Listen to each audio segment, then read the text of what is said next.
Bueno, hoy vamos a hablar del corredor interoceánico. Está con nosotros el vicealmirante Octavio Sánchez Guillén, que es el director del corredor, y él nos va a platicar el avance, vamos muy bien, sobre todo de las nuevas rutas que estamos haciendo hacia Dos Bocas, por un lado, y por otro lado, hacia Guatemala. Entonces, el vicealmirante Octavio, y al final de la conferencia, como siempre, Mujeres en la Historia, con Noemí. Adelante, vicealmirante. Muchas gracias. Muy buenos días a todas y todos. Con gusto le presento a continuación los proyectos del corredor interoceánico.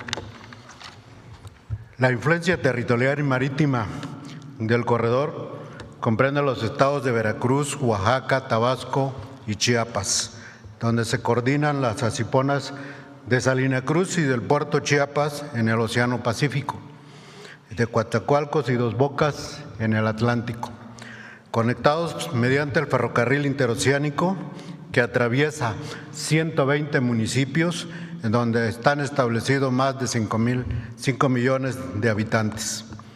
El objetivo es instrumentar la plataforma logística multimodal para el bienestar y desarrollo de la región del Istmo de Tehuantepec, mediante la coordinación de las asiponas y del ferrocarril que ejecutan obras para incrementar sus capacidades logísticas y generar empleos, así como realizar obra social y detonar los polos de desarrollo para el bienestar dentro de la zona de influencia. La línea Z y FA fueron rehabilitadas y hoy proporcionan el servicio de pasajeros y de carga. Se renovaron las vías, se construyeron 31 laderos, 5 patios de trasvases y 23 estaciones de pasajeros. Hasta la fecha, estas dos líneas han transportado más de 134,000 pasajeros y más de 889,000 toneladas de carga diversa. La línea FA conectará a Palenque con el Tren Maya y en Roberto Ayala con el ramal Roberto Ayala Dos Bocas, que a su vez conectará a la Asipona de Dos Bocas y la refinería Olmeca. Con esto quedará conectado el sureste mexicano con el resto del sistema ferroviario nacional. La que sigue.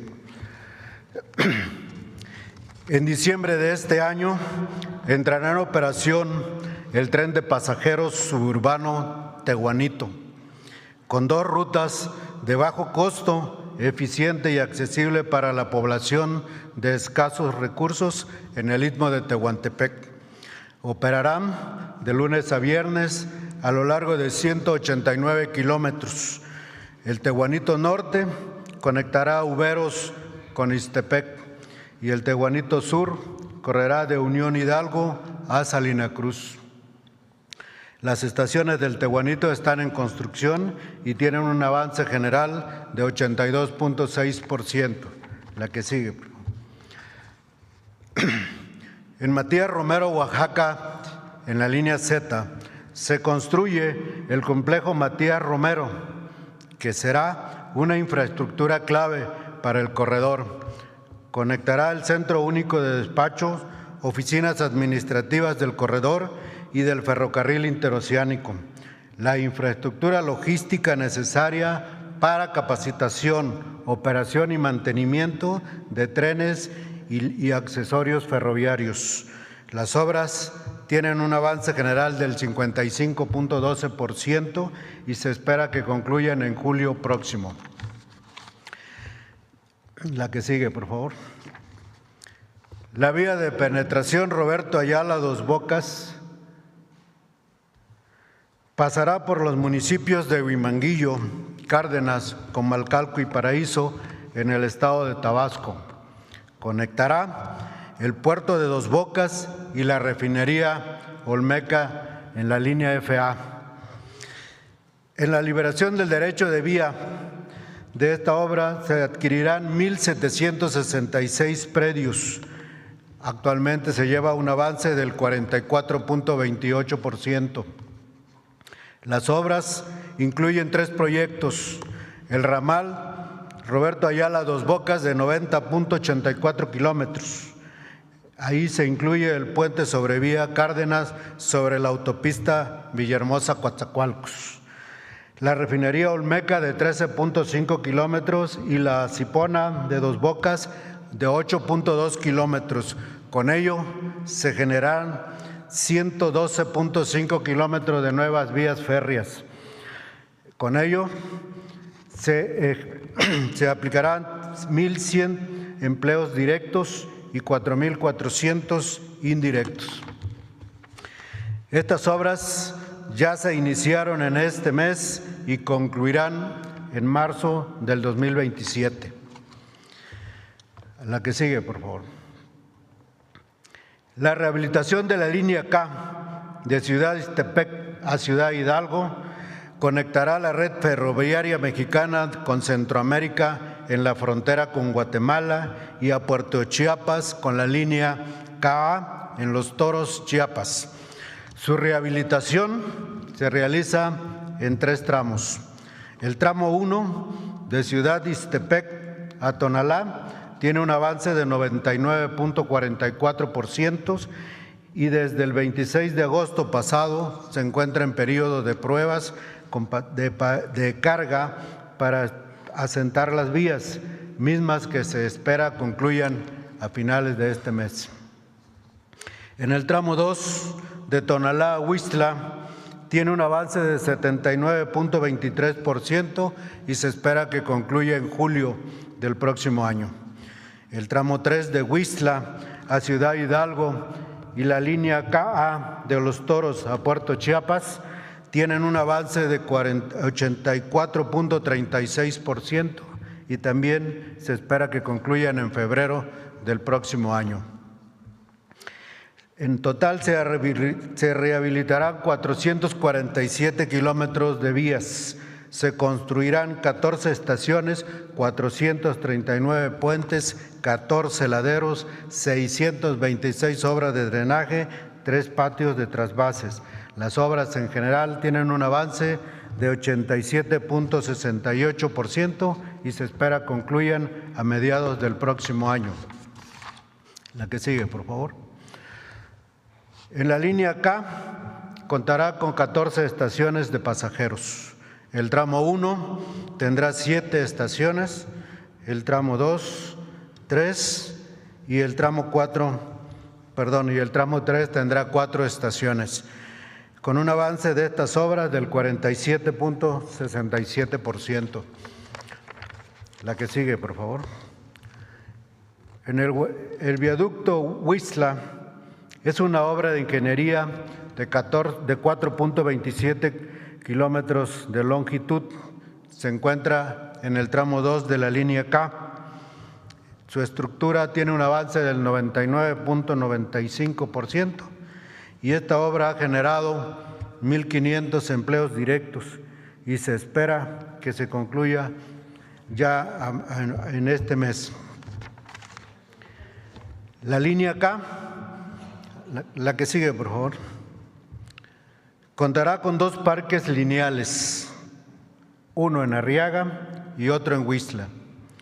El de Arriaga consistirá de 12,064 metros cuadrados de espacios públicos, 12,349 metros cuadrados de áreas verdes y 1,810 metros cuadrados de áreas deportivas, todo con un área total de 30,000 metros cuadrados. El avance de esta obra es de 95%.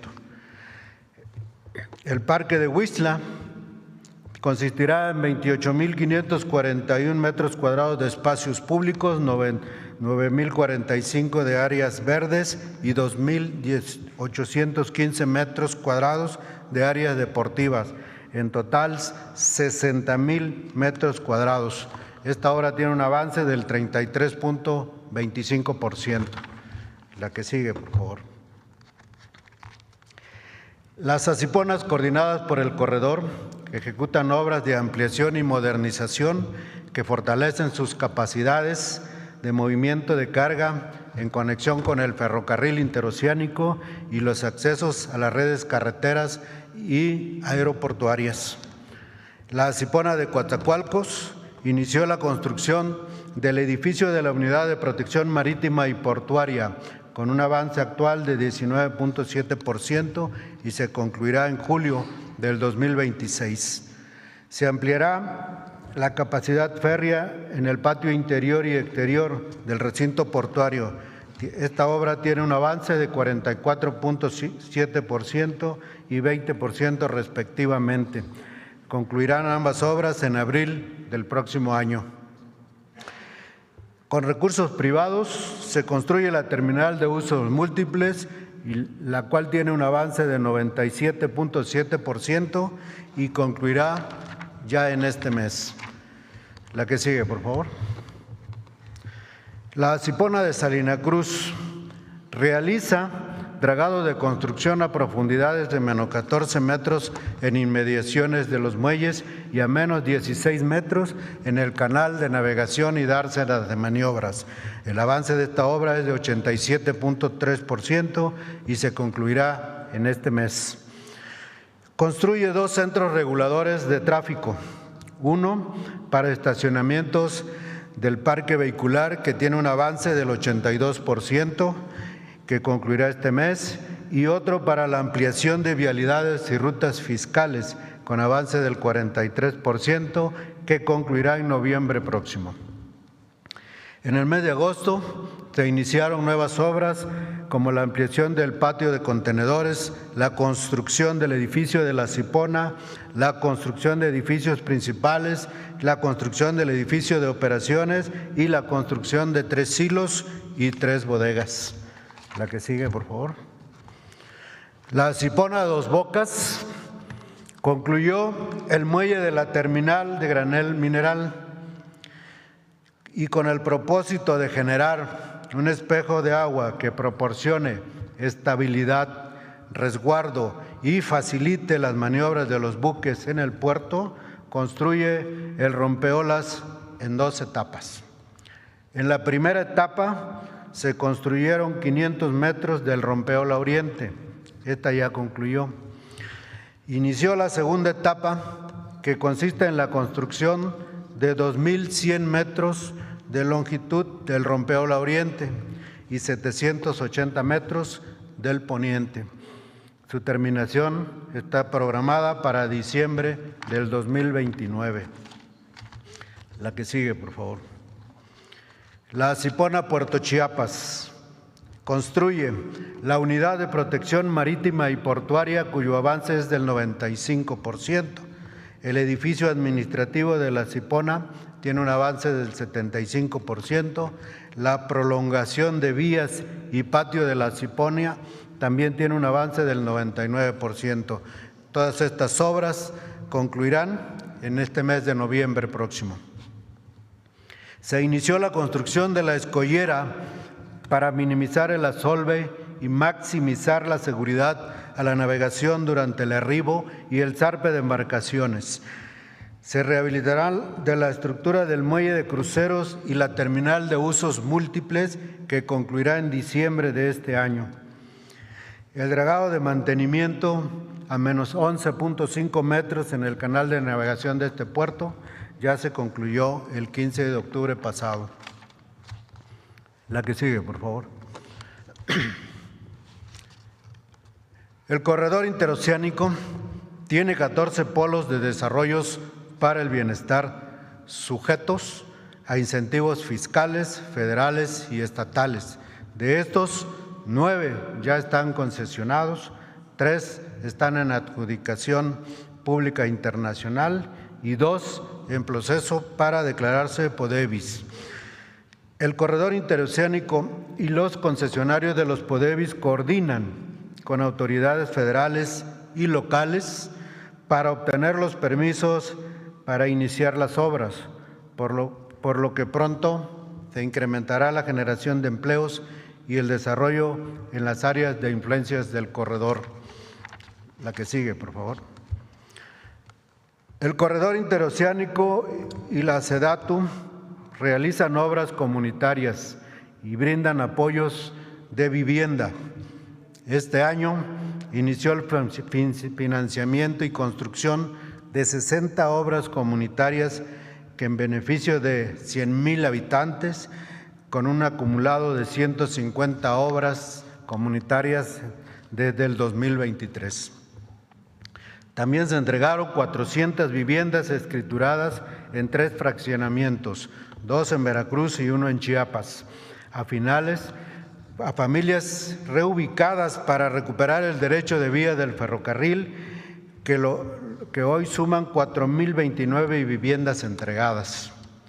Este año también se inició el programa de mejoramiento de viviendas, donde se programaron 10,000 apoyos por un monto de 400 millones de pesos, de los cuales ya se han otorgado 4,962 de estos apoyos.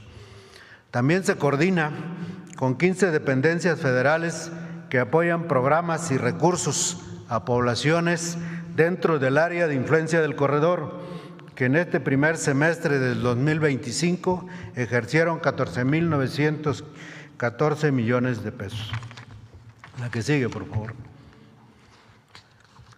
Con estas acciones, el corredor interoceánico se consolida como una nueva ruta geoestratégica que fortalece la conectividad multimodal, la relocalización de empresas y rutas comerciales en su zona de influencia, para detonar el desarrollo económico y social de la región en conexión con otras regiones del país y del mundo. Sus resultados son cada vez más visibles en la economía local y regional, principalmente en el mejoramiento de la calidad de vida de las familias del sureste de México. Los retos aún son grandes, pero se tiene disciplina, disposición, capacidad y voluntad del Estado para enfrentarlos. A continuación, veremos un video y con esto termino mi participación. Muchas gracias. Pues esta es la información del interoceánico. A ver, nada más pon la primera.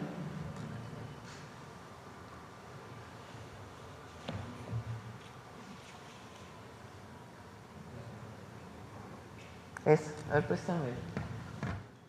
Hay otra que viene en las fechas. La que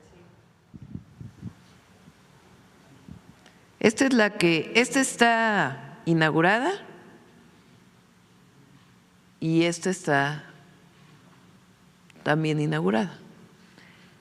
El otro día el general Vallejo contó cómo ya está prácticamente la conexión entre el interoceánico y el Tren Maya de carga en Palenque. ¿Qué estamos construyendo ahora? Bueno, Secretaría de Marina con diversas empresas, de Roberto Ayala en Tabasco hasta Dos Bocas. Eso va a permitir que una parte de la producción de Dos Bocas pueda salir por ferrocarril hacia el sureste. La otra que se está construyendo, esta se inaugura la primera parte en noviembre ya de este año, o sea, el próximo mes vamos a estar por allá. Después viene la otra parte que va hasta Ciudad Hidalgo, en la frontera con Guatemala, y tiene una línea que va a Puerto Chiapas. Y aquí estamos ya muy avanzados con el gobierno de Guatemala para que esta línea pueda continuar hacia Guatemala. Entonces, como ven, es un proyecto de desarrollo regional muy importante, y aquí hay en todo el corredor 14 polos de bienestar. 6 de ellos ya están en desarrollo, ¿verdad, señor almirante?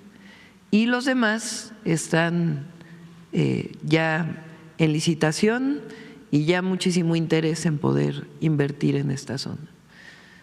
Entonces, este es el gran proyecto del ferrocarril interoceánico.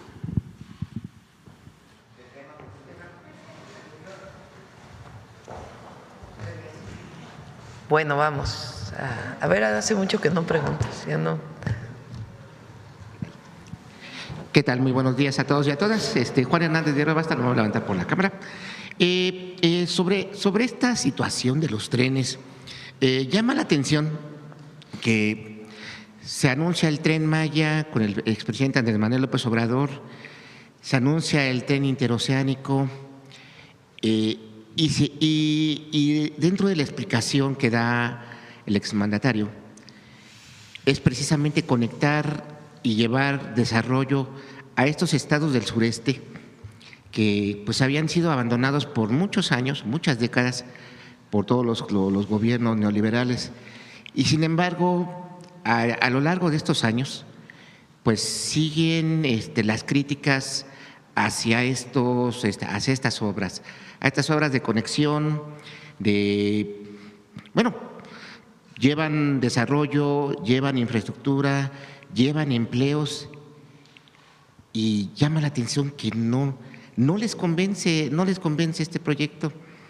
Y la pregunta va enfocada dentro del tren transísmico, ¿qué otros programas y otras obras se están trabajando con la población, con los estudiantes, con las universidades, con organizaciones? Porque hay organizaciones civiles que realmente sí están queriendo trabajar para llevar cultura, llevar turismo, llevar el verdadero desarrollo social a estas regiones. Estamos hablando de regiones en donde el INEGI ha dicho que había marginación, que había pobreza, que había pues abandono institucional sistemático por décadas, y hoy están aquí demostrando este trabajo que no estamos hablando de un año, estamos hablando ya de prácticamente, pues sí, todo un sexenio y lo que le sigue de usted, presidente. Esa sería mi primera pregunta. Bueno, como saben, el desarrollo de las distintas obras en el sur-sureste del país generaron un crecimiento económico, empleo y lo que llamamos desarrollo integral, que tiene que ver con la mejora de la calidad de vida de las comunidades. Porque estos proyectos durante su construcción y después están pensados para que haya inversión también en las distintas ciudades, comunidades, pueblos que hay alrededor de los trenes, tanto el Tren Maya como el interoceánico. Y son proyectos que están dando mucho desarrollo a la zona. Ya vamos a presentar de nuevo aquí cuántos pasajeros tiene el Tren Maya y cómo está operando para la promoción del turismo y también de la movilidad en toda la región sur-sureste. Son proyectos de desarrollo estratégicos para el país. Los inició el presidente López Obrador y nosotros les estamos dando continuidad. Son proyectos con perspectiva social, proyectos con perspectiva de desarrollo económico para el sur-sureste, olvidado durante tantos años, y proyectos que incorporan a las comunidades. Por ejemplo, los polos de bienestar, hoy uno de ellos pues está en una consulta indígena para varias comunidades, porque involucra a varias comunidades. Entonces, toma en cuenta la opinión de las personas que viven, sobre todo de los pueblos originarios. Es algo extraordinario, hay que ir a ver a ver si pones el videíto de el puente.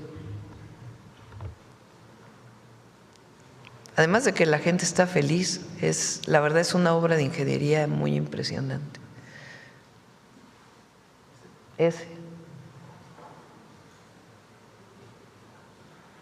Y todo eso lleva en la parte baja un parque lineal para beneficio de las comunidades. De estas obras de conexión del tren, y retomando un poquito las cifras de población que ha salido de la pobreza, ¿cuántas han sido de estos estados que estábamos hablando marginados? Estábamos hablando de Chiapas, estábamos hablando de Tabasco, estamos hablando de Campeche, Oaxaca. ¿Cuántas y el personas? Sur de Yucatán también, porque y Quintana Roo también, el sur de Quintana Roo, que estaba, digamos, ahí el gran desarrollo de Cancún, con los problemas además que tiene el municipio de Benito Juárez, porque el desarrollo ahí se dio con los grandes hoteles, pero no necesariamente para las y los trabajadores. Ahora con el incremento salarial y el programa de vivienda que vamos a hacer ahí en Los Cabos, mejora la calidad de vida de las y los trabajadores del turismo. No solamente Quintana Roo, sino la migración que ha habido de muchos lugares de la República a esta zona. Pero el tren lleva desarrollo al sur de Quintana Roo, al sur de Yucatán, porque Yucatán también tiene Mérida, pero el sur de Mérida y el sur del estado pues tienen todavía muchos problemas de desigualdad. Campeche, obviamente, Tabasco, Chiapas y Oaxaca. Entonces es un proyecto. Cuando se privatizaron, lo decía mucho el presidente López Obrador, cuando se privatizaron los ferrocarriles se les olvidó el sureste porque a nadie le importaba. Afortunadamente, gracias a eso, pues se está desarrollando el interoceánico en las vías que nunca fueron privatizadas porque no les interesó. Pero sí tienen ustedes una medición de cuántas personas de estos estados salieron de la pobreza y sí, en a ver cuánto si se frenó tienes el número de la migración. Por pobreza de la última encuesta ingreso-gasto de los hogares por estado, el cambio. Ese sea por ese lado. Muchas y por el otro lado, pasando otros temas un poquito políticos, sí, ya le informaron cuál es la situación de Simón Levy, cómo se dio taller, toda esta serie de, hubo pues información cruzada que sí lo habían detenido, no lo habían detenido. Luego después este personaje pues dio una entrevista a varios medios de derecha diciendo que pues que no estaba detenido, que estaba en Washington y que después había sufrido un atentado, y bueno, toda pues una novela policíaca, ¿no? Pero realmente, ¿qué fue lo que pasó con Simón Levy? A ver si pones el documento que me acabas de enseñar. No se les vaya a olvidar porque luego se nos olvida lo otro, lo de la disminución de la pobreza en los estados del sur-sureste, pero por lo pronto pone el documento. Este es un documento de Lisboa, está en portugués, que muestra la detención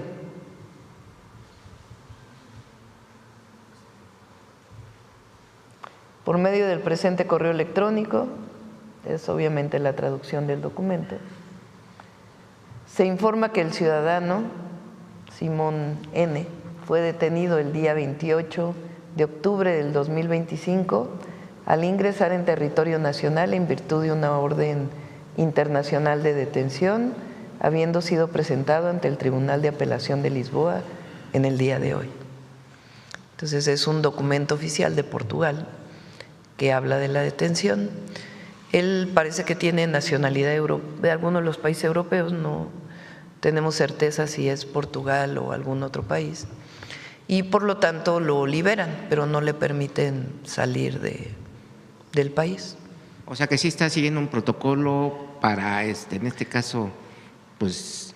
Hay dos órdenes de aprehensión derivadas de carpetas de investigación en la Ciudad de México en el año 21 y 22, creo.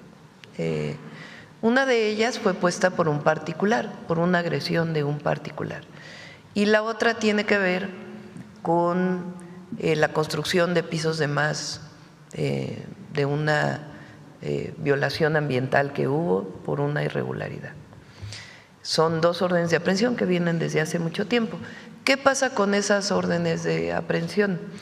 La Fiscalía General de la República, a partir de las órdenes que tenía la Fiscalía de la Ciudad de México, liberan una ficha roja que se llama, que la Interpol pues tiene activada de manera permanente. Entonces esta persona llega a Portugal y ahí es detenida, como lo señala ese documento. Como también tiene nacionalidad de un país europeo, tiene la liberación, no es deportado, digamos, tiene la liberación y ahí tiene que seguir pues todos los procesos. Ya la Fiscalía tiene que informar, la de la Ciudad de México y la Fiscalía General, pues que procede hacia adelante. Pero es cierto que lo detuvieron y en realidad pues no no era, estaba falto de la verdad, vamos a decirlo así, el que no estaba en Portugal, sino que estaba en Washington.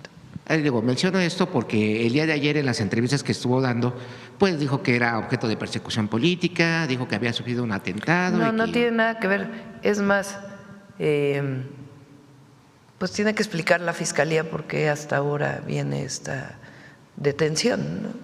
Pero sí hay una ficha roja. Personalmente, yo no tenía conocimiento de que él tenía órdenes de aprehensión derivados, o que había órdenes de aprehensión vigentes derivados de aquellos acontecimientos del 21 y 22, de 2021 y 2022. ¿Qué presentamos aquí? Sencillamente pues la información que tenemos derivado pues de esta situación que se presentó el día de ayer en términos de la información. Ya tenía las cifras de pobreza. Bueno, y bueno, finalmente dos preguntas. Y no tiene nada que ver con un asunto político ni nada, porque sino sencillamente pues dos carpetas de investigación que había desde esa época. Y bueno, y dos últimas preguntas. La primera, pues, ¿qué otras iniciativas de ley faltaría de su gobierno de impulsar para de alguna manera ya cimentar bien lo que sería el segundo piso de la Cuarta Transformación? Bueno, vienen todavía algunas leyes adicionales, pero una buena parte de lo que nos propusimos ya fue aprobado. Las reformas constitucionales, la recuperación de Pemex y CFE como empresas del pueblo de México y la nueva regulación energética que echa para atrás una buena parte de la regulación que se derivó de aquel proceso del 2013, en donde Pemex y CFE pues realmente estaban destinadas a desaparecer. Lo que tiene que ver con pueblos originarios, ya está la reforma al artículo 2 constitucional, ahí viene todavía la ley reglamentaria que tiene que ser resultado de una discusión y una consulta con todos los pueblos de nuestro país, suficiente consulta para que todo el mundo esté de acuerdo. Lo que tiene que ver con seguridad, el Sistema Nacional de Seguridad que impulsamos, prácticamente son 60 leyes y casi 20 reformas a la Constitución que impulsamos y que ya han sido aprobadas. Bueno, eso ya digamos para cerrar con la pinza, ya tener bien cimentado. ¿Sí le faltaría algo más? Sí, hay, por ejemplo, la ley reglamentaria del segundo constitucional con relación a la reforma de los pueblos indígenas. Ese es algo que tenemos que construir conjuntamente. Y faltan algunas otras que ya iremos presentando. Bueno, pero las centrales, reforma al Poder Judicial, ya pues quedó completo el sistema realmente, incluida la reforma a la Ley de Amparo, que recientemente fue aprobada, la reforma para el reconocimiento de los pueblos originarios, todas las leyes de energía fundamentales, principalmente, además de todo el reforzamiento del artículo 40 constitucional para fortalecer nuestra soberanía. Bueno, y finalmente, en Diario Más hemos dado seguimiento a temas capitalinos. Uno de ellos ha sido de la alcaldía Gustavo Madero, en donde un exalcalde pues dio contratos a empresas familiares. Entonces, quisiéramos saber qué es lo que se tiene que hacer ahí en ese tipo de situaciones.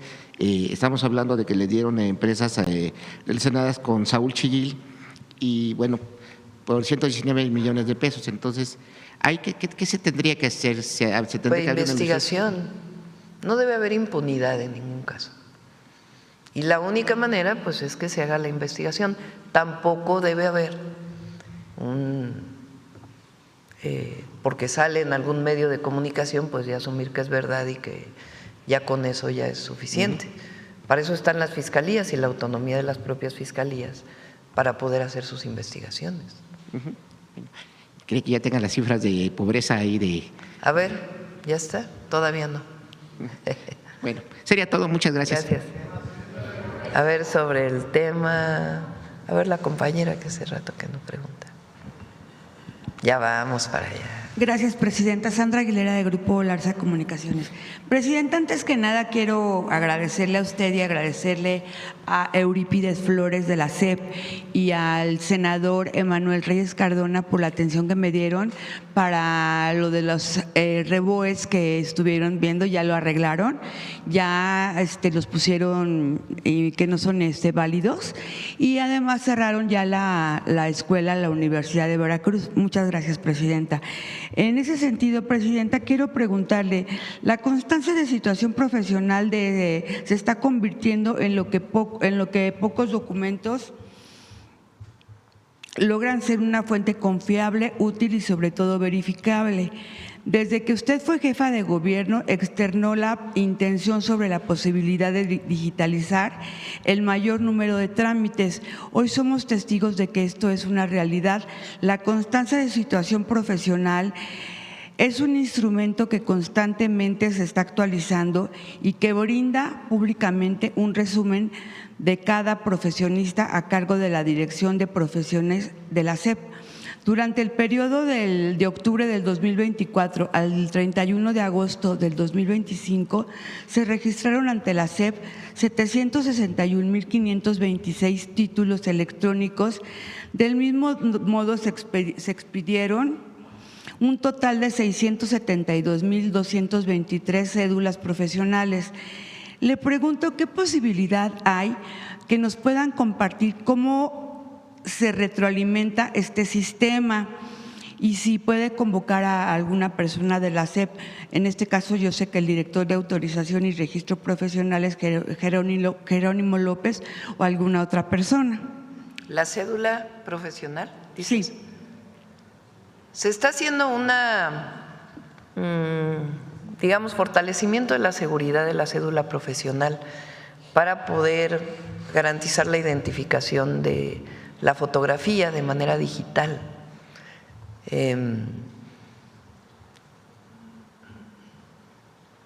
Hubo algunos casos recientes de cédulas profesionales falsas que se encontraron en el SAT.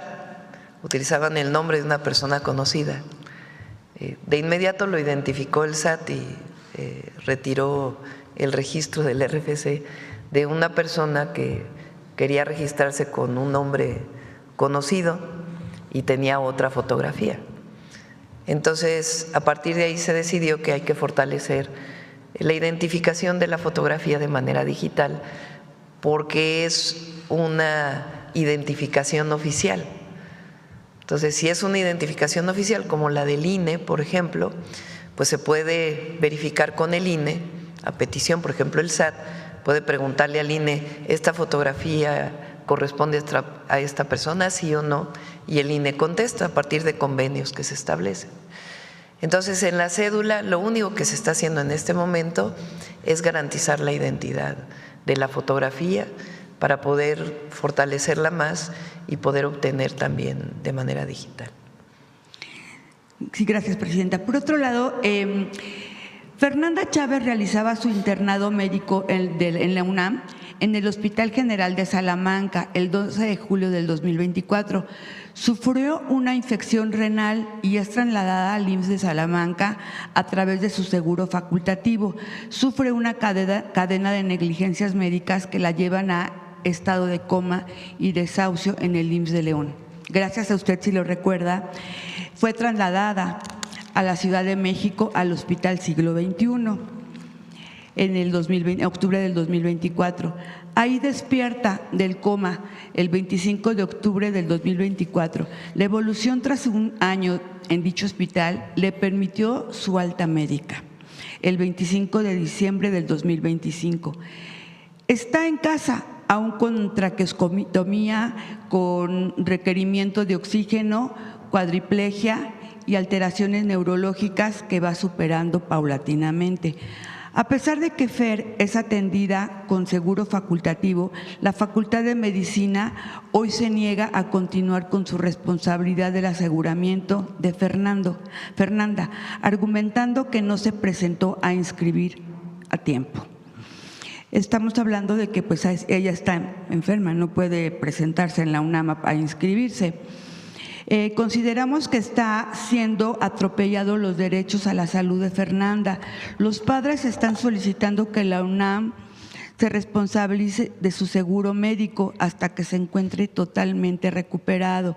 Le solicitan que, si es posible, le dé una recomendación para que siga siendo atendida en el IMSS, ya que ella pues no cuenta con la salud para irse a inscribir o para llevar a cabo esto, y estaba haciendo pues su servicio en Salamanca. Es Seguro nos está oyendo Zoé para que tome nota, y por supuesto. Muchas gracias, presidente. Sí. Vamos a ver allá atrás. A ver la compañera que no pregunta. Buenos días, presidenta. Liz Vilchis para SDP Noticias. Liz, no te reconocí. Sí, señor. Bienvenida. Bueno, muchas gracias. Ahora de este lado de la… Ahora estoy de este lado, haciendo periodismo. Usted, presidenta, ha publicado recientemente 2 piezas de comunicación. Una es el documental Los primeros 365 días, la transformación avanza. Y la otra es su libro Diario de una transición histórica. En ambos usted expresa pensamientos profundos de lo que usted define la historia actual de México. En ambas se destaca una frase que quiero decirla aquí. Dice: no hay nada más poderoso que la convicción política. Es similar al amor. ¿Nos podría compartir, por favor, cómo se traduce esa frase en su quehacer como presidenta de México, como la primer presidenta de México, hacia el pueblo de México? Digo ahí en el documental, en efecto, y lo defiendo porque es pues la historia de muchos de nosotros, de nuestra vida. ¿Cómo es que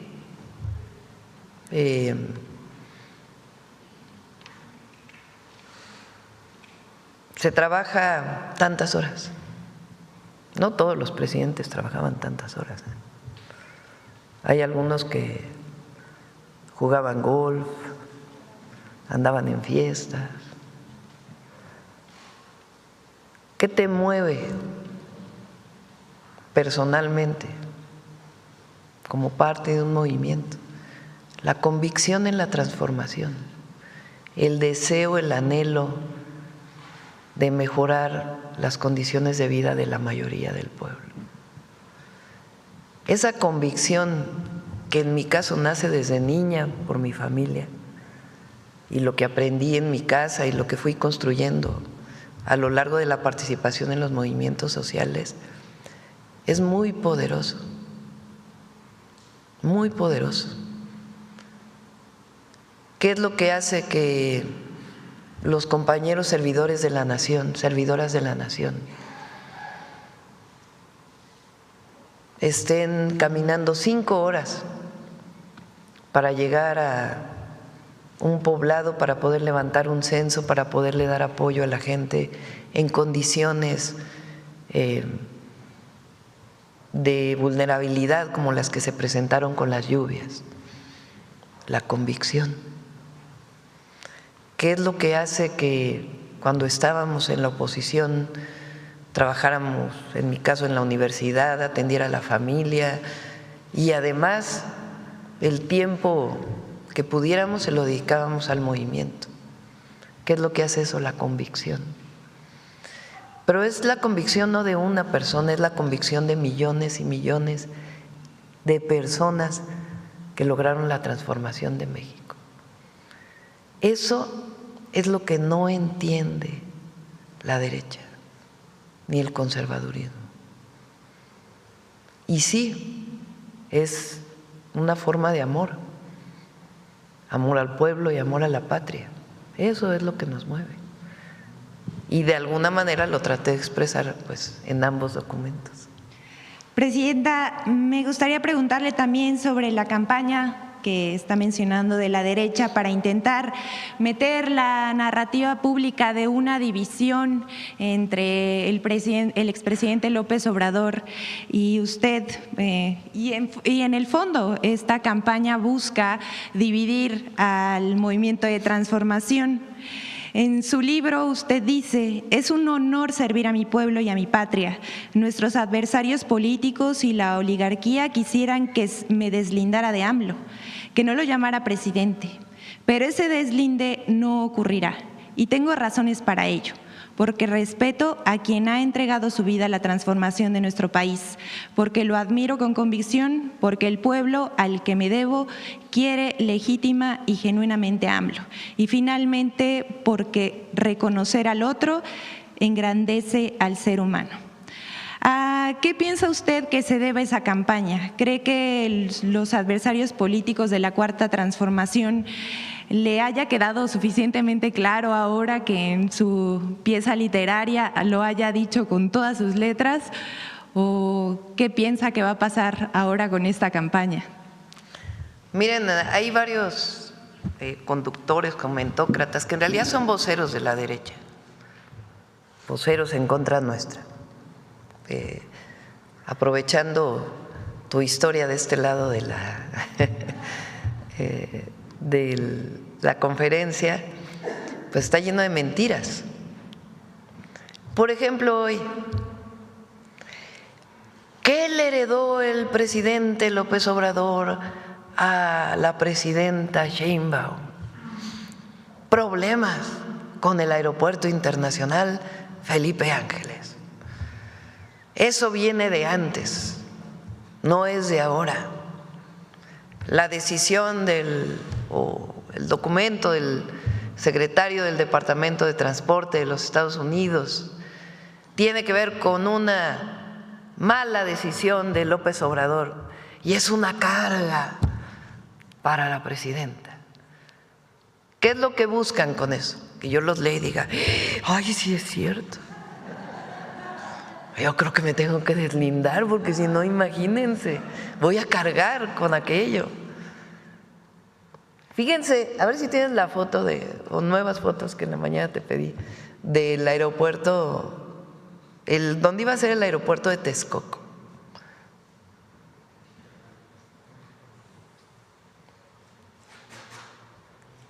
Las inundaciones que se vivieron en la ciudad y el Estado de México este año, si se hubiera hecho el aeropuerto ahí, hubieran sido 5 veces peores, porque Texcoco es un vaso regulador de la zona metropolitana y ahora con las nuevas obras lo vamos a potenciar todavía más. Es de los pocos lugares en donde puede descargarse el agua de lluvia, porque recuerden que esto era un lago y el agua busca su camino. El único lugar donde puede desfogarse la cantidad de agua que cae en las épocas de mayor precipitación en la zona metropolitana es Texcoco, el antiguo lago de Texcoco. El Aeropuerto Internacional Felipe Ángeles costó mucho menos que lo que hubiera costado el aeropuerto, pero además el costo de las inundaciones en la zona metropolitana, pues no sé, ¿con qué lo medimos? La decisión del presidente López Obrador de enviar la carga al AIFA fue una decisión sustentada en la protección civil, además, de los usuarios del Aeropuerto Internacional Benito Juárez. Fueron decisiones técnicas, no decisiones políticas. Claro, la política también está vinculada a la técnica, porque al final el conocimiento científico técnico pues se deriva en tomas de decisiones que tienen que ver con políticas públicas. Entonces, esta idea de que nos vamos a deslindar porque siguen escribiendo de que hay pobre presidenta que le dejaron tantos problemas, pues es absurda. Fueron decisiones tomadas con conocimiento científico, técnico, para beneficio del pueblo de México y del desarrollo del país. Entonces, este es uno de los ejemplos del día de hoy. Loret de Mola lo escribió no sé qué cuántos. Pobre presidenta, le dejaron tantos problemas. No, imagínense el problemón que hubiera sido la construcción del aeropuerto en Texcoco. Pero eso no lo van a decir nunca. ¿Qué hay de fondo? Pues lo que buscan es la división del movimiento de transformación, porque es la única manera que ellos crezcan, es la única manera de recuperar sus privilegios, sus corruptelas. La única manera es que nos dividamos y particularmente que hubiera una división entre el presidente López Obrador y su servidora, y no la va a haber por convicción y por responsabilidad. Pero además, a ver si nosotros hacemos encuestas cada mes con un equipo. ¿Saben cuánto trae el presidente López Obrador hoy? A la pregunta, ¿cómo consideras que gobernó Andrés Manuel López Obrador? ¿Bien o mal? 80% bien. 80% de aceptación con todo y la campaña de antes y la campaña de ahora. Así mucha influencia que digamos, pues no, ¿verdad? Tengo un segundo tema, presidenta. Cada día usted ofrece una conferencia de prensa en este espacio de Palacio Nacional que no solo sirve como un ejercicio de rendición de cuentas, sino que además marca la agenda nacional y abre el debate público. Este debate es el en el que participamos tanto los medios de comunicación como funcionarios públicos, políticos, ideólogos y también el pueblo de México. Todos exponemos nuestros puntos de vista en claros actos de libertad de expresión, aunque algunos digan que se está acabando. La verdad es que nunca ha habido tanta libertad de expresión como en la Cuarta Transformación. Sin embargo, muchas veces las opiniones emitidas desde un lugar de oposición y con tal de tener la razón, pues se genera la desinformación. Esta desinformación que está detrás de las campañas de desprestigio que la Cuarta Transformación ha sufrido, todos los gobiernos, su administración, los servidores públicos. Tales campañas de desinformación, pues usted sabe que no surgen por una casualidad, sino suelen ser dirigidas contra la izquierda mexicana, como bien sabemos, orquestadas por intereses políticos y económicos, y hasta por grupos criminales afectados por la transformación de la vida pública de México. Mis preguntas son, ¿usted considera que hay una crisis de desinformación en nuestro país y si ha tenido impacto? ¿Qué sugerencia les hace a las audiencias para que defiendan el derecho a recibir información veraz? Y también, ¿qué opinión tiene de los actores que con estridencias, gritos y calumnias y no con argumentos piensan que pueden ganar la narrativa pública? Muchas gracias, presidenta. Imagínense que no existiera la mañanera.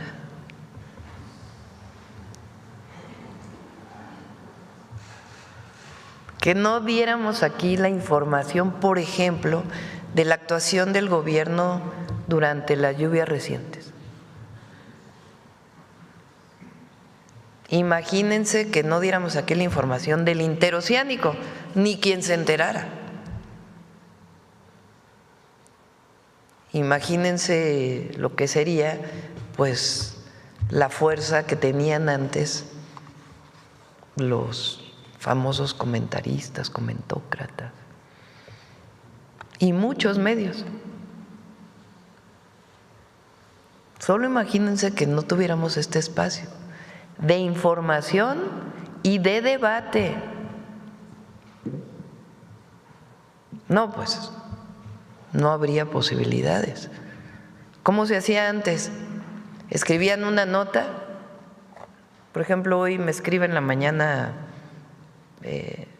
Alejandro Schwartz, ¿no?, de una nota que sale creo que en El Sol de México, de que están peor los estados que tienen IMSS Bienestar que los que no tienen. Y me escribe enojado, ¿no? No son ciertos los datos que vienen ahí, voy a mandar una carta para decir que no. Bueno, ¿quién se va a enterar de cuando mande la carta? No, pues mejor que venga aquí, que explique por qué el IMSS Bienestar es mejor que no tener IMSS Bienestar y que dé toda la información y así nos enteramos todos. O cuando hay algunos medios que escriben notas y los compañeros pues siguen enviando, los secretarios, ¿no? Es una falsedad y sale en primera plana la nota y luego la respuesta sale en la página número 20, por allá en algo chiquito, cosa que está mal, porque el derecho de réplica significa el mismo espacio y el mismo tamaño. Pero así sería. O la fuerza que tuvieran los Aguilares Camín, los Krause, si no hubiera un debate público, porque lo que hay aquí es debate público y información.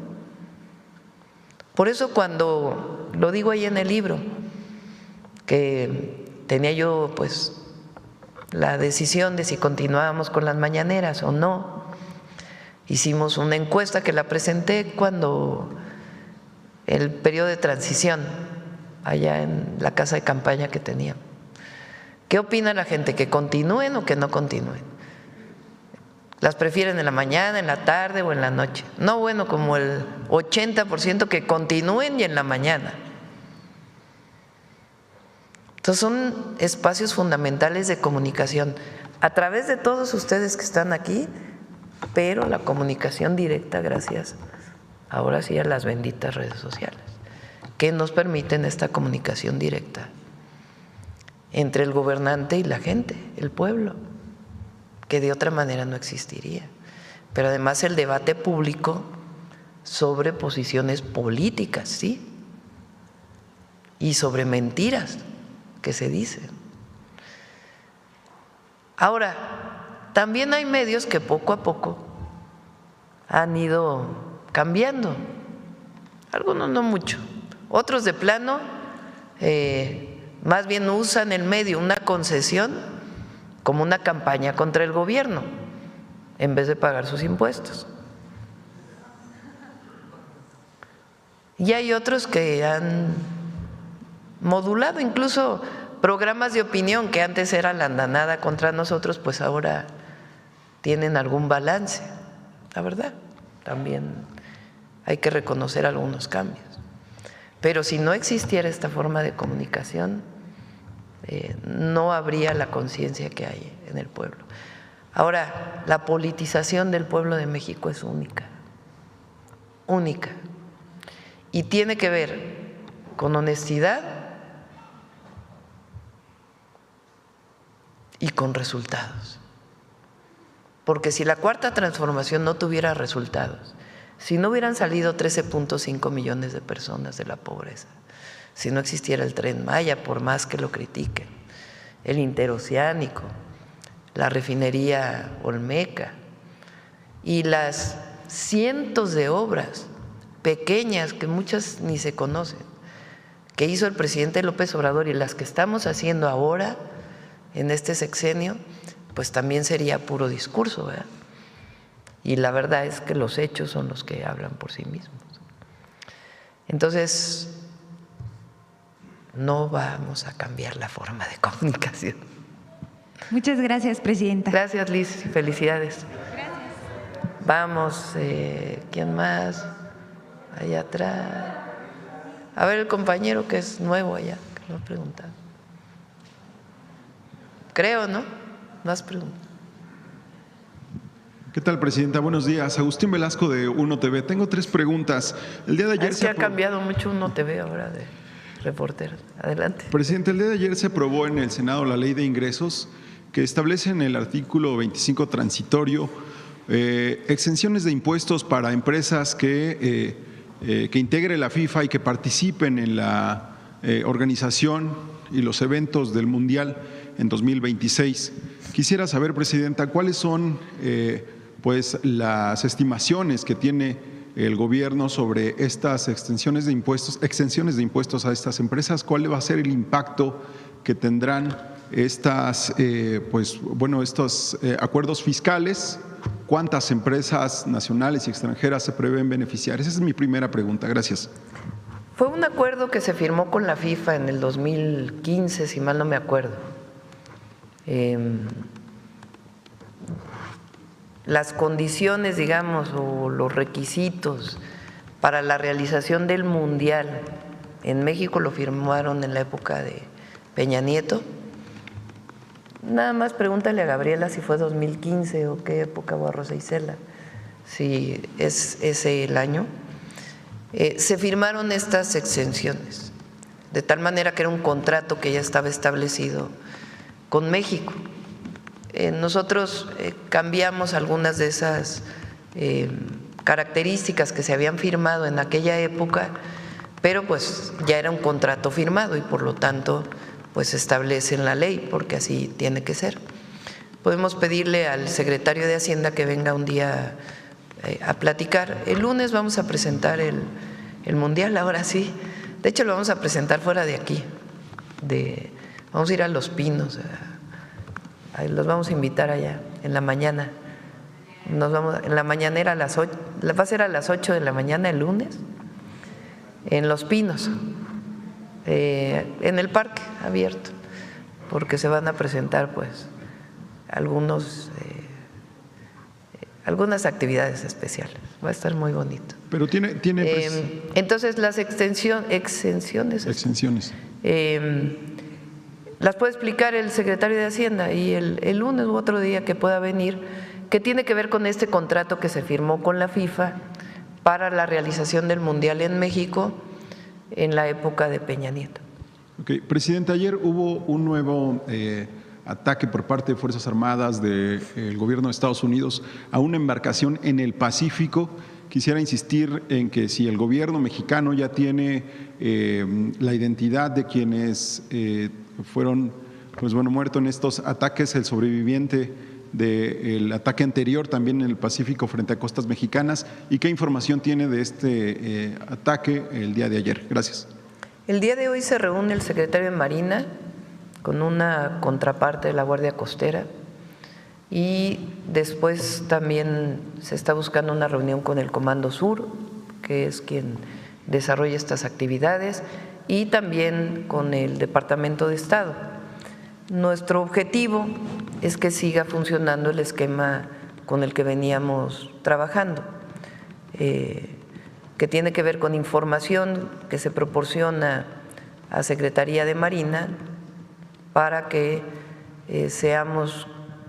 nosotros obviamente en nuestra zona continental y en la zona económica, pues tiene que ser las fuerzas mexicanas, y en el caso de aguas internacionales, que pueda ser en lo que tiene que ver con la longitud del territorio nacional,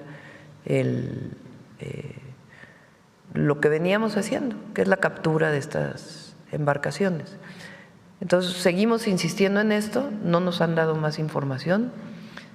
Hubo una muy buena reunión, lo dije ayer, con el embajador de Estados Unidos, y se están buscando estas reuniones para que en el caso de la ubicación geográfica que tiene que ver con México, se siga con las operaciones que había previamente.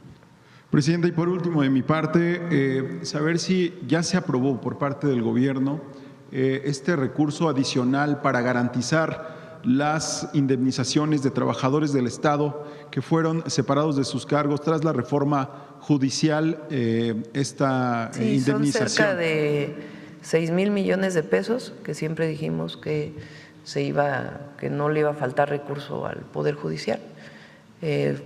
Lo sé porque hace 2 días me lo presentó la subsecretaria de Egresos y eso proviene pues todavía de los fideicomisos que tenía la Corte y no le va a faltar su derecho, no vamos a faltar al derecho laboral, lo que nos corresponde a nosotros en términos de los recursos para poder liquidar a todos los trabajadores, como lo dice la ley. Presidenta, entonces ¿está garantizado para este año o para el siguiente esta indemnización? Pues tiene que ver con el Poder Judicial, lo que establezca el Poder Judicial dentro de los esquemas laborales que ellos tienen. Muchas gracias. ¿Quién más? Vamos por acá. A ver, ¿quién más? Estoy buscando algún compañero diferente que no haya preguntado, pero ya han preguntado muchos. A ver, el compañero. Buenos días, Presidenta. Arián Esquivel, de Enlace 13 Televisión. El proyecto del corredor interoceánico se convertirá en una opción para la logística continental, siendo una alternativa para evitar los altos costos de peaje del Canal de Panamá. Preguntarle si tiene el dato de cuáles serían los ahorros millonarios para quienes opten por esta alternativa. Sí. El video que viene de los autos, ¿es en Salina Cruz? Sí. A ver si lo pueden pasar otra vez. Ahí donde se ven que están llegando los autos.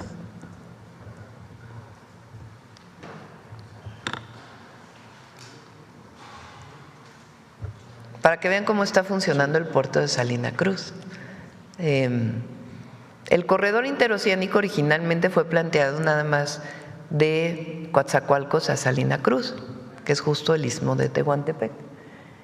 El puerto de Salina Cruz pues no tenía escollera, entonces esa se desarrolló durante el periodo del presidente López Obrador y hay empresas privadas que ya están haciendo inversiones. Todavía estamos en obras tanto de Secretaría de Marina para complementar todo lo que existe, como de los empresarios que les fue otorgada parte de la concesión del puerto durante la pasada administración. Pero la llegada de los autos, ahí están. Estos son autos, ¿de qué empresa es, vicealmirante? De Hyundai, que ya están utilizando el corredor interoceánico para llevar esos autos a Europa. Entonces vienen de Asia, en vez de ir por el Canal de Panamá, pasan por el interoceánico, los bajan, suben al ferrocarril y salen por Coatzacoalcos. ¿Tienen el dato de... Así como ese, ya también hay otros, hay combustibles y muchos otros productos que ya se están transportando de costa a costa o de océano a océano. Usted mencionaba que pronto podrían llegar más alternativas de inversiones como esta. Sí, se está en negociaciones para que puedan llegar pues mucho más mercancía y también que pueda ser una alternativa de cabotaje para Manzanillo o para Lázaro Cárdenas, para llevarlo al sur de nuestro país. Entonces va muy avanzado y es un proyecto pues extraordinario. Ahora ya no solamente es el istmo, sino fue diseñado para tener su comunicación con Dos Bocas, con la refinería y una zona industrial que hay ahí, con Palenque para vincularlo con el Tren Maya de carga y pasajeros también, porque recuerden que el interoceánico es pasajeros y carga, y el que va a Guatemala, que ese es muy interesante, porque no solamente permite el desarrollo del sur de Oaxaca y Chiapas, sino también el vínculo de carga y pasajeros con Guatemala, y Guatemala tiene interés de llevarlo pues incluso a su frontera sur. Entonces es muy importante este proyecto. Gracias, Presidenta. En otro tema, la principal organización de la iniciativa privada de los Estados Unidos denunció que el Servicio de Administración Tributaria, el SAT, ha incrementado lo que aseguró son prácticas agresivas y opacas que vulneran el Tratado de Comercio de América del Norte. Preguntarle qué opinión le merece estos comentarios de la iniciativa privada de los Estados Unidos. Sí, no es toda la iniciativa privada, son algunas empresas que se les hicieron auditorías y ellos se fueron al Tribunal de Justicia Administrativa. Para que hubiera más, digamos, transparencia en todo lo que hace el SAT, que es muy bueno su director, muy honesto y muy bueno. Se publicaron el lunes pasado una serie de lineamientos para hacer estas auditorías que permite pues que haya mayor transparencia para que no haya problemas. Presidenta, también ayer se comenzó a impulsar la ley Trasciende, la cual promueve la eutanasia y la muerte digna en nuestro país. Preguntarle qué opina sobre esta iniciativa que ha logrado recaudar más de 128,000 firmas. Bueno, tiene su debate. Prefiero no abrirlo en este momento, otro día podemos hablar de eso. Presidenta, en un tema más, en la región carbonífera de Coahuila se logró un hecho sin precedentes, ya lo mencionaba hace un par de días aquí, y es que la Comisión Federal de Electricidad asegura que se acabó el acaparamiento de los pedidos de carbón al entregarle a más de 247 carboneros esta licitación, convirtiéndose en la diversificada más grande de la historia. Preguntarle cómo esto además asegura el suministro para las termoeléctricas, en específico la de Nava, y cómo genera un impacto significativo en la región carbonífera en la generación de empleos. Lo comenté hace unos días. Primero, pues tienen que tener todos los permisos, cualquier mina de carbón de la región carbonífera de Coahuila para poder comprar la CFE. Porque había esta pregunta de si todos tenían los permisos y todos, sobre todo laborales y de seguridad, que es fundamental, y ambientales también, evidentemente. Entonces, eso es lo primero. Ahora, se hacían por costumbre las licitaciones y ganaba 1 o 2 empresas. Hay una sola planta en México que usa carbón todavía, de la Comisión Federal de Electricidad. La compra de ese carbón pues se hace en la región carbonífera de Coahuila. Y antes, por inercia, pues se venía comprando a 1 o 2 productores. Eso hacía pues que esa compra se concentrara en unas cuantas manos. Entonces ahora los propios productores de carbón pidieron que se ampliara y que pudieran ser muchos más los que participaran para que hubiera un mayor beneficio. Y eso fue lo que se hizo ahora con CFE. Los ambientalistas nos van a decir por qué sigue funcionando la planta de carbón. Es parte del plan de CFE que hacia el futuro pues ya no se utilice carbón, que es el combustible que genera más emisiones de gases de efecto invernadero. Pero por lo pronto, mientras sigue operando, pues es importante que genere mayores beneficios sociales. Perfecto, Presidenta. En una última pregunta, las presas a nivel nacional han alcanzado un buen nivel, tienen hasta el momento el 72% de su capacidad. Con esta buena noticia me gustaría preguntarle si buscará entregar agua a Estados Unidos para saldar la deuda que tenemos con la vecina nación, esto a pesar de que hace días venció el plazo que teníamos dentro del Tratado de Agua pactado. México no lo logramos cumplir, quedando a deber el 52% del agua pactada. Hay un acuerdo, hace poco se logró un acuerdo y el acuerdo está en función siempre de la disponibilidad de agua. Como hubo un periodo de sequía muy largo, casi 5 años, formalmente, digamos, aunque siempre está sujeto a la disponibilidad de agua, había una deuda que tenía México frente al acuerdo de 1944. Pero hay comunicación permanente con las autoridades de Estados Unidos y el SILA, así se llama, el área internacional que está a cargo de este tratado, por supuesto con agua, la Secretaría de Relaciones Exteriores, y hay una mesa de trabajo permanente y se acordó la entrega de agua, aprovechando ahora pues que hay más disponibilidad de agua. Hay una parte de agua también, todo está acordado con los gobernadores, esto es importante, la gobernadora de Chihuahua, de Nuevo León y de Tamaulipas. Entonces, va a haber una entrega de agua aprovechando que ahora hay mayor disponibilidad. Antes de que termine aunque el año. De todas maneras, sí, acordada de cuánto se entrega y que no ponga en riesgo, primero, pues el consumo humano, que es lo principal, y que tampoco ponga en riesgo la agricultura. Ahora llovió tanto este año, pues que ya no se va a requerir en este en estos meses de aquí a diciembre, pues el riego como se hubiera necesitado en otras épocas, ¿no? Muchas gracias, presidente. Aunque en Coahuila llovió menos, es el estado que menos llovió de todo el país. Sí. ¿Perdón? Un reclamo por el agua que vamos a... No, y hay una mesa de trabajo. Antier recibí una nota de Secretaría de Relaciones Exteriores, están trabajando con Conagua, con todos los gobernadores y hay un acuerdo. Sobre, a ver, ¿quién más? A ver, la compañera. Gracias, presidenta. Buenos días, Hatsiri Magallanes, de MBC Noticias. Quería preguntarle respecto a los acuerdos que dieron a conocer el día de hoy con productores de granos. Hay otro grupo que está en desacuerdo también, que son del estado de Sinaloa, de Guerrero. Están inconformes porque no los incluyeron en estos acuerdos. ¿Los van a incluir o lo van a hacer solamente con los estados anunciados el día de ayer? Hay mesas de trabajo con SADER. En algunos casos también hay otros intereses no tan legítimos en estos cierres de carreteras. Pero ahí donde hay interés legítimo de los productores de maíz, hay mesas de trabajo. Varía mucho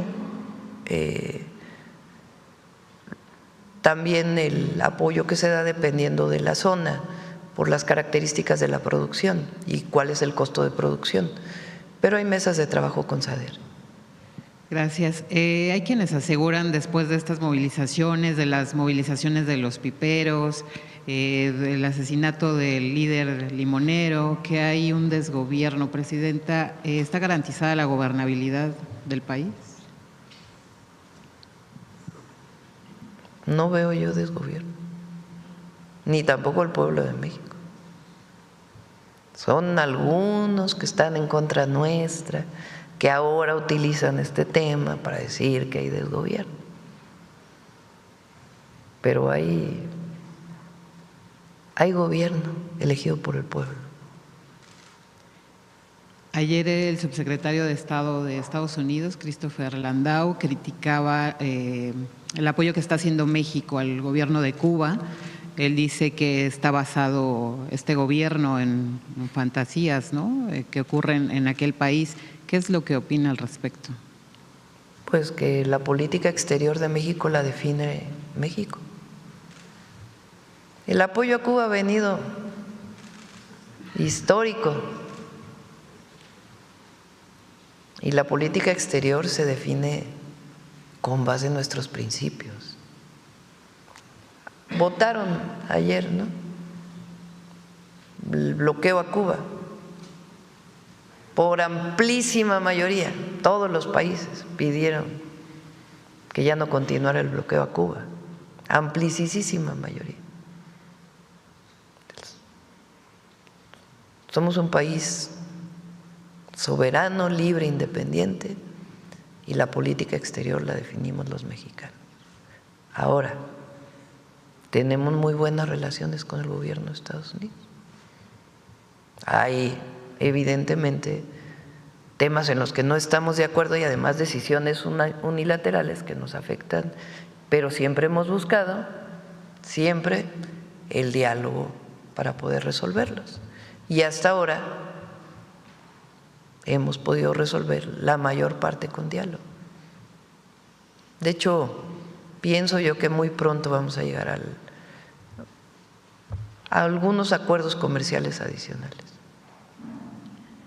Gracias, presidenta. Respecto al sobreviviente del ataque al ataque de Estados Unidos a la lancha dentro de las aguas internacionales, ¿ya tiene información al respecto? Se decía que era incluso un mexicano perteneciente al crimen. No se sabe, no se tiene conocimiento.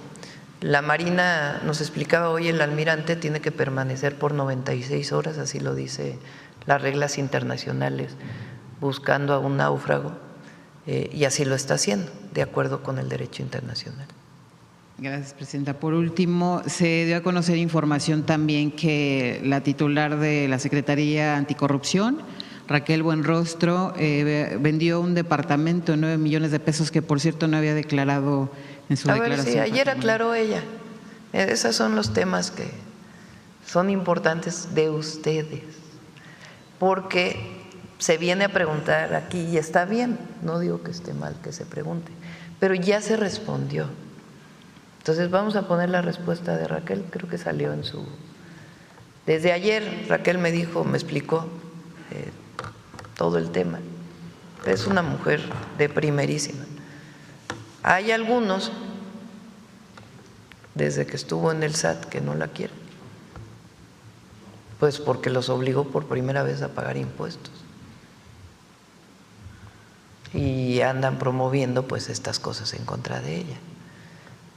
Pero tiene una enorme reputación, Raquel. A propios y extraños le reconocen.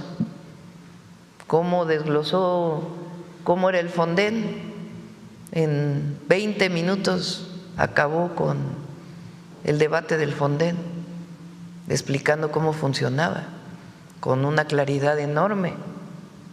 Es una extraordinaria servidora pública. Ayer lo publicó. Me debes 2, Belmont. El de la pobreza y la respuesta de Raquel. A ver, Raquel, entonces ya me debes uno nada más. El de la pobreza.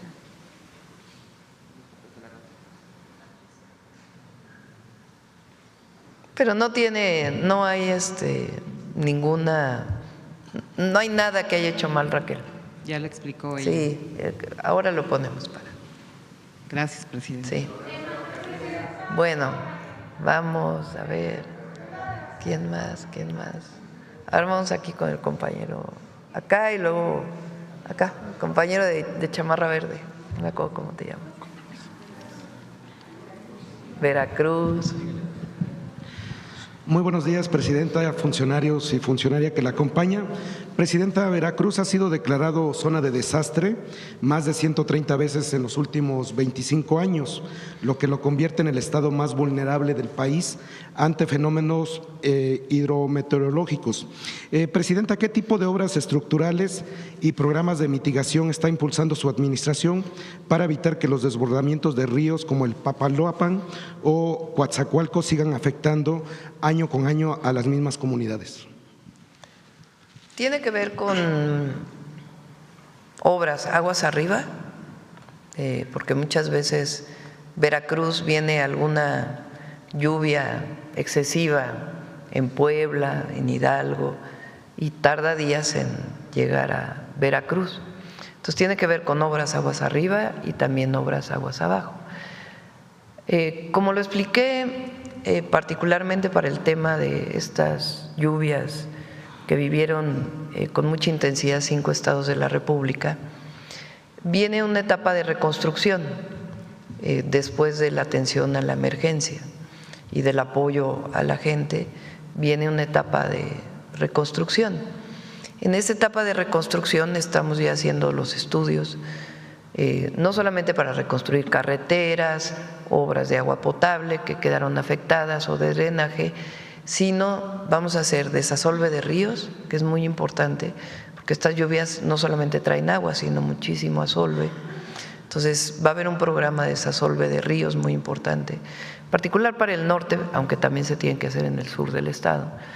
Y la población, con justa razón, nos está pidiendo que haya bordos o diques o en algunas de las zonas más cercanas a la ribera de los ríos, y también reubicación de viviendas que vamos a hacer.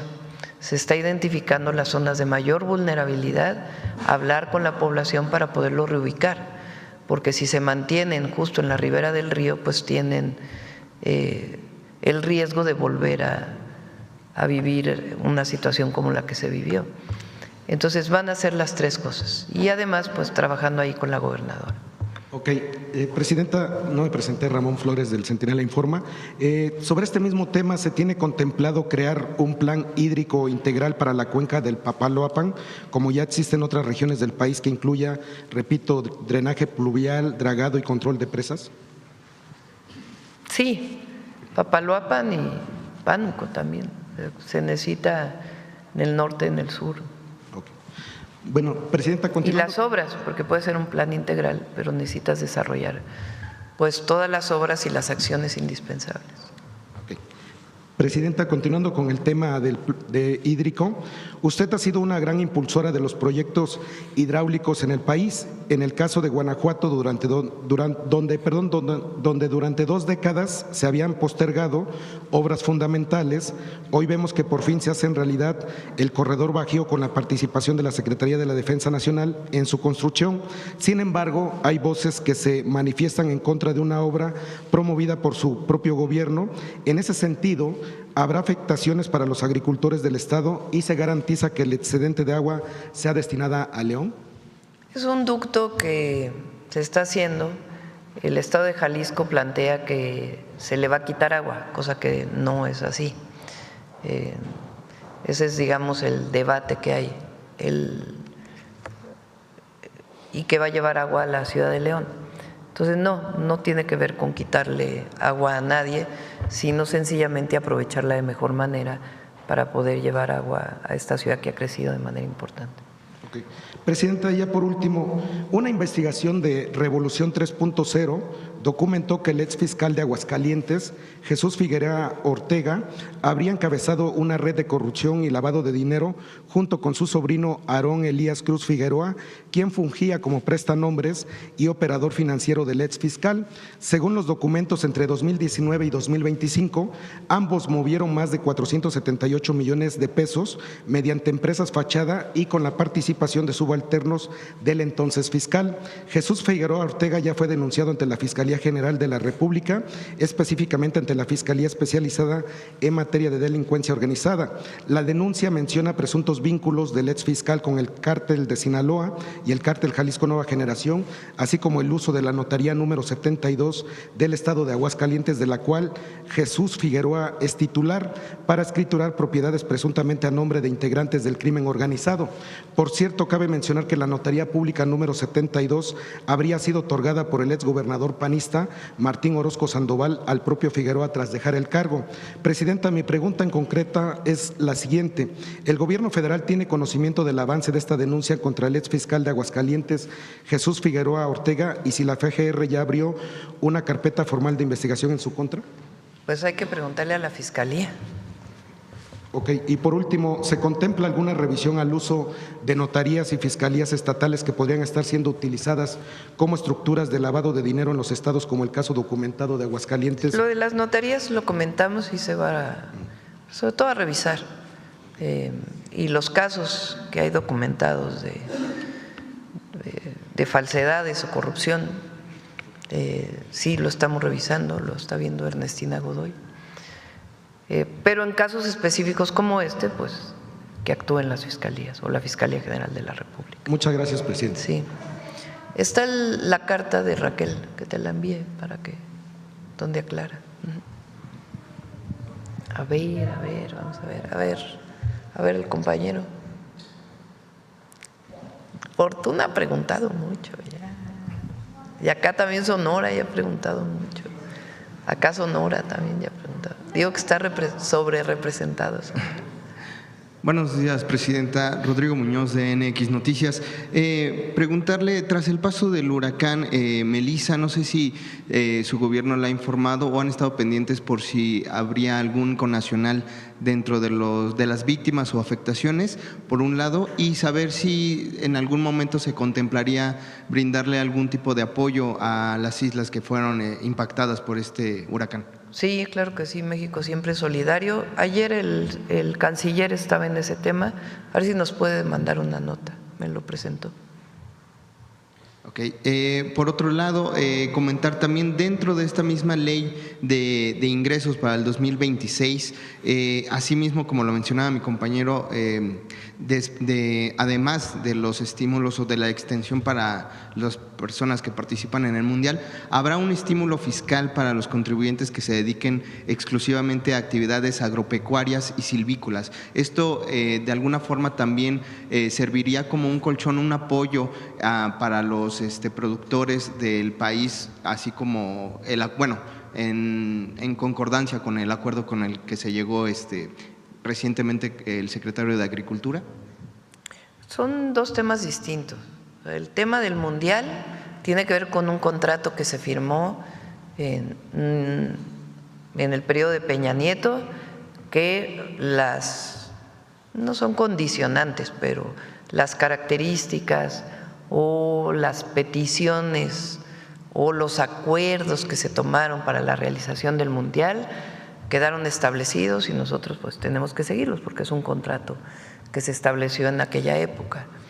Y en el caso de los agricultores,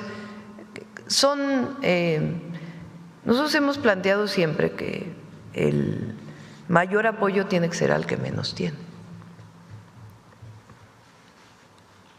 En este momento a quien más se apoya en el campo es a los pequeños propietarios, muchos de ellos ejidatarios, comuneros o pequeños agricultores que tienen producción para el bienestar y fertilizantes gratuitos y por supuesto el programa Sembrando Vida, que es un programa también de bienestar y ambiental. En particular para el momento actual, en donde el precio de los granos ha caído mucho internacionalmente por una producción mayor, entre otras razones, por mejores condiciones meteorológicas, no solo en México, más lluvias, sino en otros lugares del mundo, hay mesas de trabajo para hablar con los agricultores. Es distinto el agricultor que tiene más de 100 hectáreas, incluso tiene seguros, que el pequeño productor que tiene 2 hectáreas, que tiene 1 hectárea. Entonces, son distintos los apoyos que se están dando. Ahora, por ejemplo, el acuerdo que se tomó es con una producción máxima, independientemente de la cantidad de hectáreas que tenga. A todo agricultor se le da hasta 20 hectáreas, hasta 20, o sea que incluye a los medianos productores, pero no a los grandes. Entonces, a los pequeños y medianos y con un apoyo máximo de cierto número de toneladas con el precio. Presidenta, el día de ayer se aprueba también esta ley de la Armada, que entre otras cosas, pues bueno, va a facilitar que se empleen herramientas como la inteligencia artificial para fortalecer su defensa tecnológica, les permitirá pues participar en más actividades de ciberdefensa y ciberseguridad y bueno, en general pues fortalecer las facultades de la Marina y las fronteras donde ella opera. Sin embargo, pues algunos diputados de oposición pues han cuestionado esta ley, han dicho que se trata de un incluso secuestro de las instituciones más nobles de México y que la debilita en lugar de fortalecerla. ¿Qué opinión tendría al respecto, Presidenta? Es que ya no saben ni qué inventar, la verdad. Cualquier cosa, si decimos una cosa, ¿por qué decimos una cosa? Si decimos otra cosa, ¿por qué decimos otra cosa? Pero además,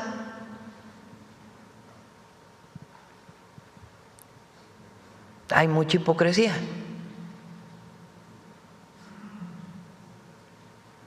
Cuando se fortalece la Marina en su área de inteligencia, es en la época de Calderón,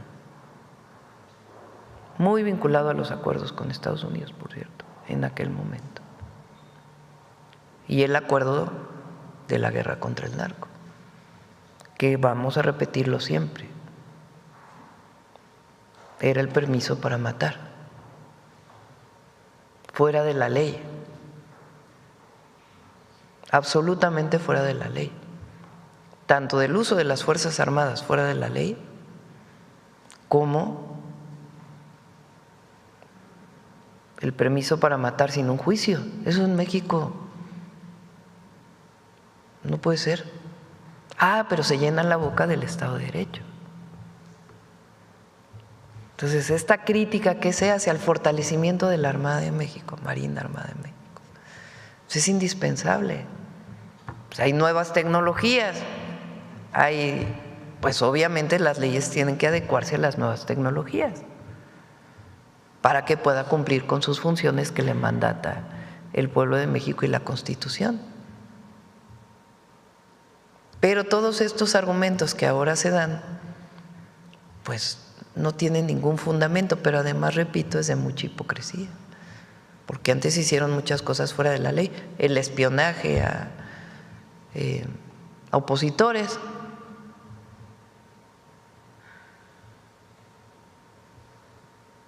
Lo que compraron en aquella época, ¿cómo se llamaba?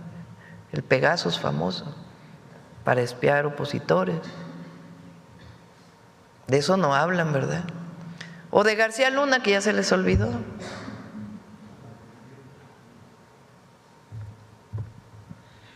Por último, Presidenta, si me permite, el día de ayer sostiene una reunión el presidente Donald Trump con su homólogo chino Xi Jinping. Tras el encuentro, pues anuncia el retiro de al menos el 10% de aranceles que se le habían impuesto a la nación asiática. Y también un poco más tarde, el presidente ordena o autoriza que se reinicien las pruebas en armas nucleares dentro de Estados Unidos. Preguntarle dos aspectos rápidos, su opinión respecto a esta decisión de hacer pruebas de armas nucleares y pues preguntarle también si en alguna de estas últimas llamadas que ha sostenido con su homólogo estadounidense no se ha puesto sobre la mesa, pues ahora sí, un encuentro ya cara a cara en persona con el republicano, presidente. Bueno, primero nos da gusto que se haya llegado a un acuerdo con China, siempre hay que celebrar los acuerdos. Yo creo que ayuda a todo el mundo, no solamente a Estados Unidos y a China.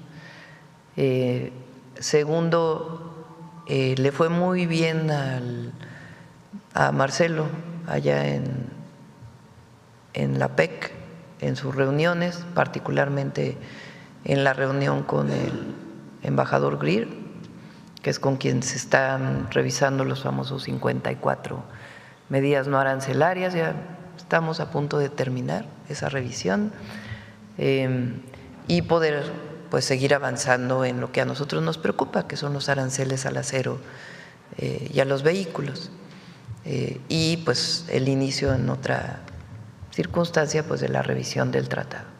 Entonces vamos muy bien ahí. México siempre ha sido pacifista y va a ser pacifista.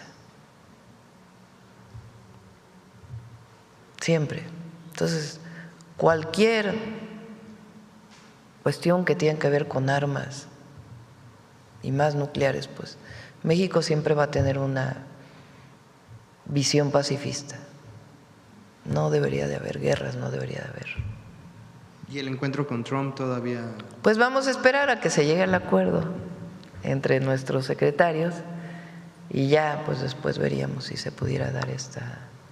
Por cierto, si viene Macron el 7 de noviembre, se pospuso, ¿se acuerdan que iba a venir? Y viene el 7, nos interesa a nosotros mucho por unos códices que el otro día explicó aquí José Alfonso, que queremos que lleguen a México, ese es nuestro principal interés. Bueno, obviamente viene con empresarios y a tener un encuentro también con empresarios mexicanos, pero nuestro interés mayor pues es la repatriación de estos códices, que son muy importantes para México. ¿Y habrá una conferencia conjunta? Supongo que sí, se está acordando la agenda, va a ser muy breve la visita y se está acordando la agenda, pero pues nuestro interés mayor tiene que ver con eso. Muchas gracias, Presidenta. Buenos días. Gracias. A ver, de Baja California, ya no de Sonora, sino de Baja California. Gracias, Presidenta. Buenos días, Shaila Rosagel, corresponsal de Grupo Gili, El Imparcial de Sonora, La Crónica de Mexicali y Frontera de Tijuana. Presidenta, preguntarle, en Baja California, la Fiscalía General del Estado ha señalado que tras el ataque con explosivos lanzados desde drones a la sede de la Unidad Antisecuestros de Tijuana, es evidente la modernización y el uso de tecnología de los grupos criminales para sus fines delictivos. Preguntarle, ¿cuál es la información que tiene sobre este caso? Y ya que el día de los hechos, personal de las corporaciones federales acudieron al lugar cuando fue atacado con drones. ¿Está preparado el Estado para enfrentar a los grupos criminales que hacen uso de este tipo de tecnologías para atacar a las autoridades? Y bueno, este hecho en Baja California es el cuarto ataque que se registra en las instalaciones de la Fiscalía General del Estado en unas pocas semanas y el tercero en Tijuana en particular. El martes viene el Gabinete de Seguridad, entonces Entonces, ahí si quieren podemos contestar. Ah, no, es de este martes al otro, ¿verdad? Entonces, que pueda contestar este tema al gabinete.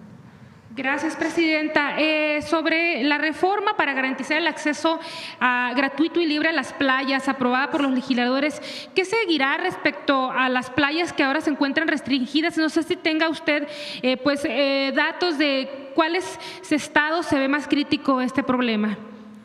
Se está trabajando con Semarnat, que tiene esta área. Tiene que haber acceso público a las playas. Tiene que haberlo. Ahí en donde ya tiene mucho tiempo que se construyeron hoteles, comercios, servicios o espacios privados que no permiten por kilómetros y kilómetros y kilómetros el acceso, tienen que abrirse los espacios. Así está la ley y así debe ser. Entonces, se está trabajando, por ejemplo, en Bahía de Banderas se está trabajando. Por cierto, lo de Tulum ya va muy avanzado. Yo creo que ya Josefina lo puede presentar muy pronto. Se está trabajando ahí con la gobernadora. Y en cualquier lugar tiene que haber acceso público a las playas. Y Semarnat es quien está viendo y negociando y hablando para que se permita un espacio en donde haya acceso público. Gracias, presidenta. Ya por último, luego del asesinato de Bernardo Bravo en Michoacán, ¿qué hará su gobierno para combatir la extorsión y cobro de piso a los empresarios y comerciantes, productores en el país? ¿Y qué acciones se van a implementar para evitar que vuelvan a asesinar a un productor, a un comerciante en este país por motivo de extorsión? Tiene que estar la ley, hablando de las leyes en el Congreso, la ley antiextorsión o la ley contra la extorsión. El objetivo es que el particular que vive, que es víctima de extorsión, no tenga que presentar la denuncia, sino que sea perseguido de oficio. Se cambió la Constitución para que pudiera haber una ley general. Ley general quiere decir que una vez que se aprueba en los congresos, en el Congreso Federal, o sea, Cámara de Diputados y Cámara de Senadores, es obligatorio que los congresos estatales adecúen sus leyes para que este sea un delito que se persiga de oficio. Eso es muy importante porque no recae en la víctima la denuncia, que muchas veces no se hace por temor o que cuando se hace puede tener, lamentablemente, consecuencias. Entonces, es muy importante que pase esta ley. Ya se está avanzando con la estrategia antiextorsión, pero en el momento en que la ley sea aprobada se tiene mucho más fundamento para que un juez pueda emitir órdenes de aprehensión en caso de identidad del extorsionador. Sí. Yo creo que terminamos, ¿no? Vamos con Mujeres en la Historia. A ver, ¿qué pasó con lo de Raquel y su carta? A ver, perdóname, perdóname, eran dos temas. Bueno, aquí está. ¿Por qué no les pasamos una copia a todos para que la vean?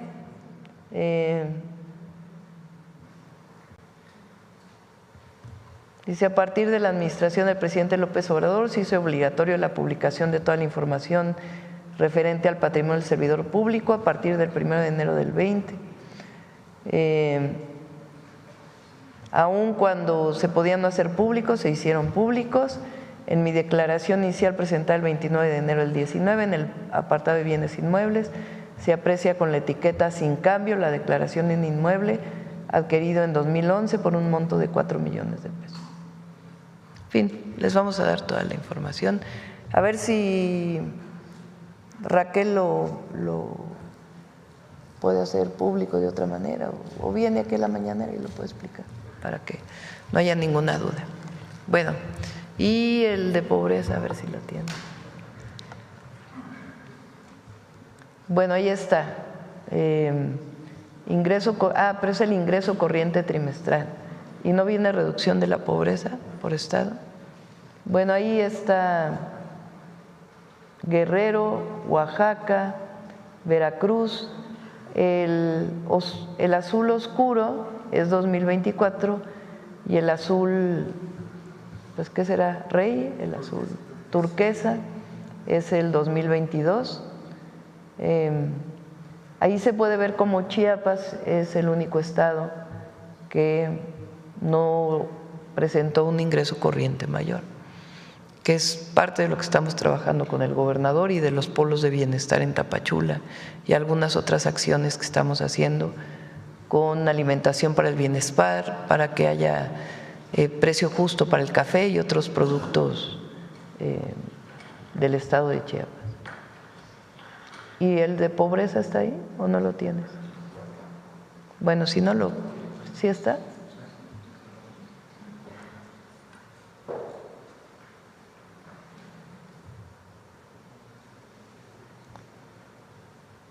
Chiapas pasa de 67 a 66, es el de menos reducción. Guerrero de 60 a 58, Oaxaca es porcentaje de la población de 58 a 51, Veracruz de 51 a 44, Puebla de 54 a 43. Vamos a subirlo a las redes para que se pueda conocer. Son datos del INEGI. Muy bien. Bueno, ahora sí, Noemí.